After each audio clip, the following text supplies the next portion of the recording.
বিসমিল্লাহির রহমানির রহিম। আসসালামু আলাইকুম ওয়া রাহমাতুল্লাহি ওয়া বারাকাতুহু। কি অবস্থা সবাই? কেমন আছেন?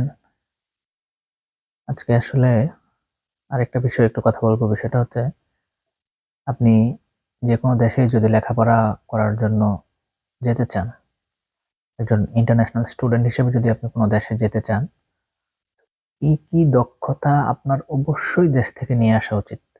মানে দক্ষতার তো মানুষের শেষ নাই। মানে যে দক্ষতাগুলো না হলেই নয়, এমন অল্প কিছু কয়েকটা স্কিল আছে যেগুলো আপনার লাগবেই। অবশ্যই লাগবে, না হলে আপনি ওইসব দেশে গিয়ে মারাত্মক সমস্যার সম্মুখীন হওয়ার সম্ভাবনা আছে। সেই জিনিসগুলো যদি দেশ থেকে একটু আইডিয়া নিয়ে আসেন, একেবারে 100% পারফেক্ট না হোক, আপনি যদি 60, 70, 80% ও একটা আইডিয়া নিয়ে আসতে পারেন, দক্ষতাটা নিয়ে আসতে পারেন, তো আমার মনে হয় এটা আপনার ওই যে কাঙ্ক্ষিত দেশে আপনি যাচ্ছেন, ওখানে গিয়ে আপনাকে আপনার যে কাঙ্ক্ষিত লক্ষ্য আছে ওটাতে পৌঁছতে আপনাকে সহযোগিতা করতে পারে। আশা করি বিষয়টা বুঝতে পেরেছেন। তো এর মধ্যে অনেক দক্ষতারই আমাদের দরকার। আসলে জীবনে উন্নতি করতে গেলে দক্ষতার কোনো বিকল্প নাই। সম্ভবত আমাদের তাত্ত্বিক যে জ্ঞান, তার চেয়ে দক্ষতার কোনো অংশ কম নয়, বরং কিছু, কিছু ক্ষেত্রে বেশি। ২ টারই কম্বিনেশন দরকার আসলে। তো সেক্ষেত্রে আমি বলব, আপনি ১ম এ আমি একটা আ হার্ড স্কিল এর কথাই বলি। সেটা হচ্ছে আপনার ড্রাইভিং। আপনি যদি ড্রাইভিং না জানেন, তাহলে আপনার চাকরি পাওয়াটা অনেক কঠিন। আপনি ড্রাইভিং জানলে, বিশেষ করে ইউকের কথা আমি বলতেছি, সেই সিচুয়েশনটা আমি দেখেছি। বা কানাডাতে আমার যে বন্ধু আছে, আমি কথা বলেছি তাদের সাথে। বা এখানে আসার পরে অনেকে অনেক দেশের অনেকের ভাই, আত্মীয়-স্বজনরা অনেক দেশে, তার সাথে যখন কথা বলি, ড্রাইভিংটা আপনার হচ্ছে মাস্ট। যদি ড্রাইভিং লাইসেন্স থাকে আপনার বাংলাদেশে, এটা একেবারে আপনাকে অনেকভাবে সহযোগিতা করবে। আপনি ওখানে বাংলাদেশে যদি ড্রাইভিংটা জানেন, এখানে এসে যদিও আপনি অ্যা কমার্শিয়ালি আপনি ওই লাইসেন্স দিয়ে এখানে গাড়ি চালাতে পারবেন না। চাকরি দিবেন আপনাকে ওই লাইসেন্স দিয়ে। তবে আপনি পার্সোনাল ইউজের জন্য গাড়ি চালাতে পারবেন ১ বছর পর্যন্ত, ইন্টারন্যাশনাল লাইসেন্স যদি করে নিয়ে আসেন। সেটা হচ্ছে একটা জিনিস। আরেকটা কথা হচ্ছে, ড্রাইভিং এর অভিজ্ঞতা আপনার থাকলে আপনি এই দেশে এসে দ্রুতই অ্যা পরীক্ষা দিয়ে লাইসেন্সটা হয়তো পেয়ে যাবেন। এটা অবশ্যই, অবশ্যই, অবশ্যই যাদের হাতে সময় আছে, ধরেন আপনি বাংলাদেশে যদি ১ টা মাসও গাড়ি বা ২০-২৫ দিনও গাড়িটা একটু ট্রেনিং দিয়ে আসতে পারেন, তো এখানে এসে আপনার জন্য সহজ হবে জিনিসটা। আর অবশ্যই যারা ইউকে আসবেন, তারা চেষ্টা করবেন পুলিশ ক্লিয়ারেন্সটা নিয়ে আসার জন্য। অবশ্যই, অবশ্যই, অবশ্যই নিয়ে আসার জন্য। কারণ সিকিউরিটি জব আপনি যদি করতে যান, তখন আপনাকে অবশ্যই পুলিশ ক্লিয়ারেন্স লাগবে। সিকিউরিটি মানে আবার ভাইবেন না যে বাংলাদেশের মতো সিকিউরিটি দাঁড়ায়, দাঁড়ায় আপনি সেলুট দিবেন না। সিকিউরিটি জব অনেক আ হাই সেলারির এবং ভালো চাকরি। সব চাকরি এখানে ভালো। কোন চাকরি এখানে ছোট না আমাদের দেশের মতো। সব একদম রাস্তা ক্লিনার থেকে শুরু করে এখানে ওই যে আমার বাসার পাশে মিস্ত্রি বলি যেটাকে আমরা দেশে, এই টুকটাক একটু ভাঙা বা রং করতে আসে BMW গাড়ি চালায়। দেখে আমরা হাসি। রাস্তা ক্লিন করতে এসে গাড়ি চালায়, মানে কি গাড়ি যেগুলো আমাদের দেশে মন্ত্রী এমপিরা ছিল, সাকিব আল হাসান, তামিম ইকবাল যখন কিনে BMW, মার্সিডিজ, দেখবেন পত্রিকায় অনেক নিউজ হয়। এমন বিষয়। কোনো কাজই ছোট না। তবে আমরা তো সাধারণত যে দেশ থেকে আসি, এই দেশে আমরা কাজের নাম শুনেই ক্যাটেগরাইজ করে ফেলি যে এটা অশিক্ষিতদের চাকরি, এই চাকরি, সেই চাকরি। অদক্ষ লোকের চাকরি না। এখানে সবকিছুরই একটা দক্ষতা লাগে। যে রাস্তা ক্লিন করবে তারও একটা কাজের দক্ষতা আছে। তার কাজটার মধ্যে আর আমার কাজটার মধ্যে অনেক ডিফারেন্স থাকবে। কারণ আমি এই ব্যাপারে দক্ষ না, সেই ব্যাপারে দক্ষ। তাকে এইভাবে ট্রেনিং দেওয়া হইছে। সে নিজেকে এইভাবে তৈরি করছে। আচ্ছা যাক, তো জ্ঞান গর্ব কথা বলে লাভ নাই। যে কথাটা বলতেছিলাম, আপনার ড্রাইভিংটা যদি আপনি স্কিলটা নিয়ে আসতে পারেন, সেটা আপনাকে বিশেষভাবে সহযোগিতা করবে। আর তাছাড়া আপনার আর ২-৩ টা হার্ড স্কিল হচ্ছে আপনার মাইক্রোসফট ওয়ার্ড, মাইক্রোসফট এক্সেল এবং পাওয়ার পয়েন্ট। এই ৩ টা জিনিস। বিশেষ করে যারা স্টুডেন্ট হিসেবে আসবেন, তাদের তো এই ৩ টা জিনিস একদম ফরজ। অবশ্যই ফরজ। মোটামুটি একটা ভালো আইডিয়া ফরজ। আপনার সব জানতে হবে এমন না, বিশেষ যে যেমন প্রেজেন্টেশন তৈরি করার যে বিষয়গুলো, এটা জানতে হবে। এক্সেলে বিভিন্ন ডেটাকে কিভাবে দিয়ে এটাকে আমরা বলি প্রজেক্ট ম্যানেজমেন্টের যাদের থাকবে মডিউল, তাদেরকে বিভিন্ন ডেটা অ্যানালিসিস করতে হবে, এই জিনিসগুলো। তারপর ওয়ার্ডে তো আছেই টাইপ বিভিন্ন জিনিস। এটা তো আপনারা, ওয়ার্ডটা আমরা মোটামুটি জানি। আমরা মোটামুটি অনেকে জানি, কিন্তু সমস্যা হচ্ছে আমরা করি না। এই আমাদের দেশে যখন থাকি তখন আমাদের এই বিষয়গুলো কাজে লাগে না। এই কারণে আমরা ভুলে যাই। যেমন আমি অনেক কিছু জানতাম, অনেক কিছু ভুলে গেছি। এখানে এসে আমি স্ট্রাগল করছি। আবার অনেক কিছু অনেককে জিজ্ঞেস করে করতে হয়। যেমন আজকে একটা প্রেজেন্টেশন সাবমিট করার ডেট ছিল। অনেক স্ট্রাগল করতে হয়েছে এটা নিয়ে আমার।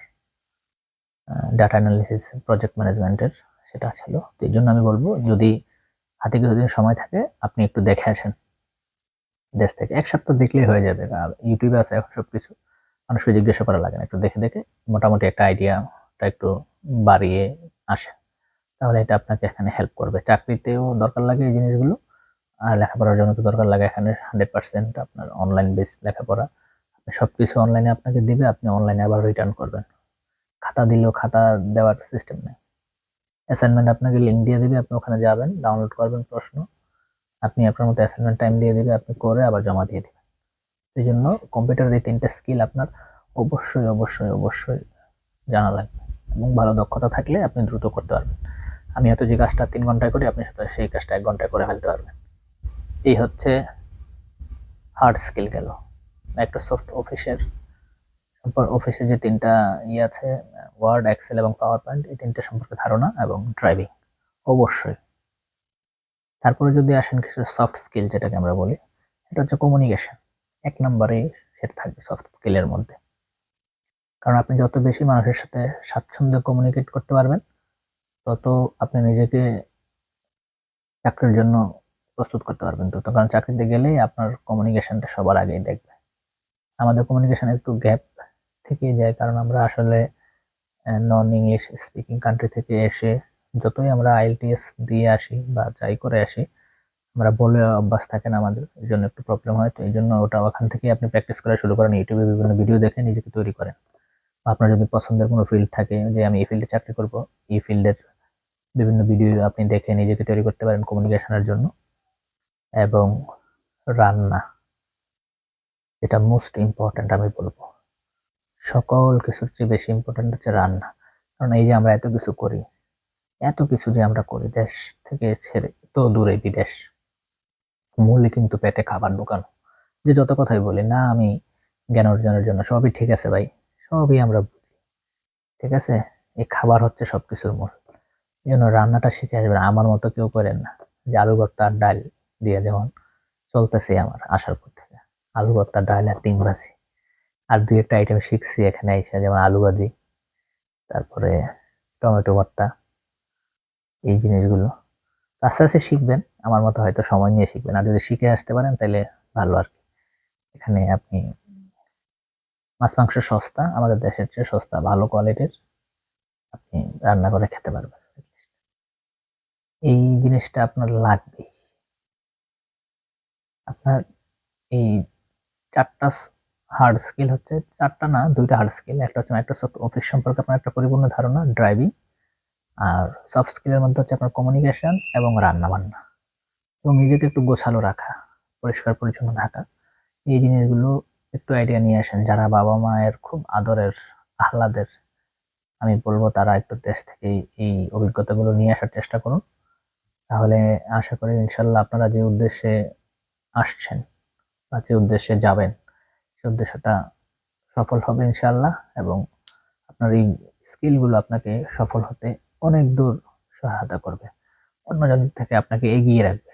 অন্যজন এর যদি, যার স্কিলগুলো নাই, তার যদি ১৫ দিন লাগে, আপনার সেটা ১ সপ্তাহে হয়ে যাবে আশা করি। তো সবাই ভালো থাকবেন। আসলে লন্ডনে এখন প্রায় মধ্যরাত পেরিয়ে গেছে, আপনাদের হয়তো ভোর হয়ে গেছে অনেকের। অফিসে বসে আছি, বসে বসে ভাবলাম যে একটা ভিডিও করি এই ব্যাপারে। ভাবতে ভাবতে অ্যাসাইনমেন্টের কাজ করতেছি, তো ভাবলাম যে আসলে কি কি জিনিস আমি যদি আরেকটু ভালো জানতাম, তাহলে আমার আরো একটু উপকার হতো, আমি একটু আরেকটু এগিয়ে থাকতাম।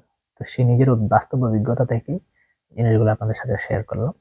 তো আশা করি আপনাদের ভিডিওটা দেখলে উপকৃত হবেন। সবাই ভালো থাকবেন, আমার জন্য দোয়া করবেন। আসসালামু আলাইকুম ওয়া রাহমাতুল্লাহি ওয়া বারাকাতুহু।